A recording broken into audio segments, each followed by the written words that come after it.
Greetings, this is Bradford Donald Keller Townsend, and this is Monday, January 21st, 2019. And I'm naming this report, Abby Martin, Anti-American Hate Speaker, a Millennial Tokyo Rose. Abigail Suzanne Martin is an American citizen, journalist, and presenter. From 2015, she hosted the Empire Files on Telesur, which is a national television station in English for the socialist government of Venezuela, a network co-founded by the Venezuelan government.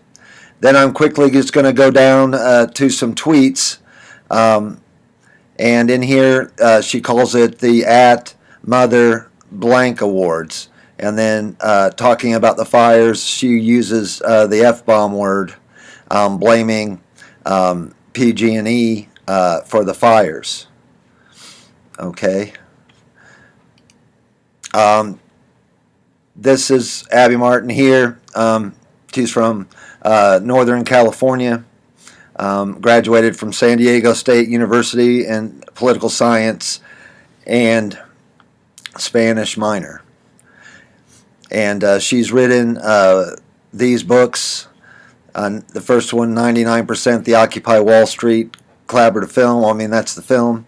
Abby Martin, Framing Messengers, Junk Food News and Abuse for Dummies, Media, Democracy in Action. And then she's also been on radio, Media Roots Radio and Project Censored.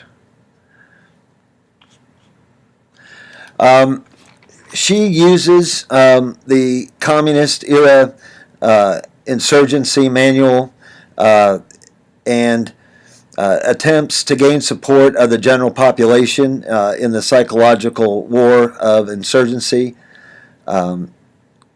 She attacks government and the establishment in an unbalanced way.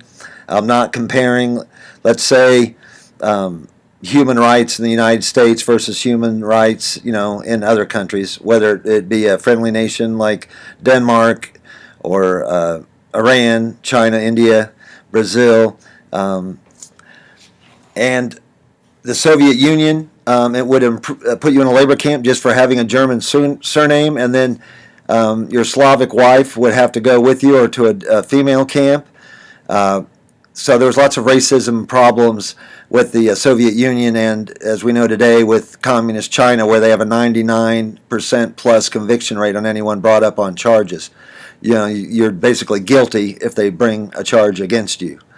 And build communist cells, she does that.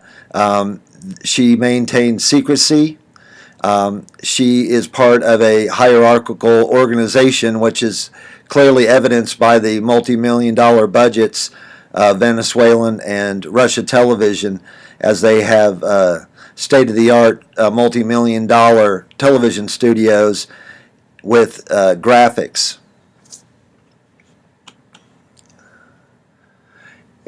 In the picture here, you can clearly see that this young man has the symbol of the Soviet Union on his breast.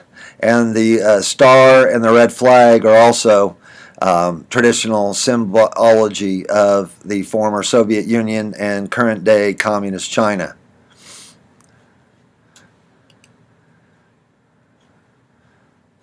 Here's a diagram that would be in a contemporary communist Russian or Soviet. There's still, remember, Putin was a member of the colonel in the KGB, and the KGB, which is now called the FSB acronym, is in power, and that's who runs modern-day Russian Federation. This is from the Googling insurgency and getting this in Wikipedia. And you can see ethnic conflict, where she talks about, black police officers killing whites or Latino killing an Asian. She's always trying to stir ethnic conflict. Instead of comparing us to Brazil, India, China, or Russia and our human rights and our liberties, where you have a large multiracial ethnic civilizations. She acts like the problems we have here between different ethnic and religion and races, and our past history of oppression by a dominant group over a minority is unique in world history, when, as a matter of fact, we are probably the best at trying to reverse course and we're not perfect, but we really make an effort. She even had mostly black and Latino police officers beating up white Antifa protesters in one of her videos, which, you know, the police department hires blacks and Latinos, and that you know, so it's that's all I'm going to say. She's the millennial Tokyo Rose. She is a hate speaker against the United States of America. Shalom, adios, aloha, ciao.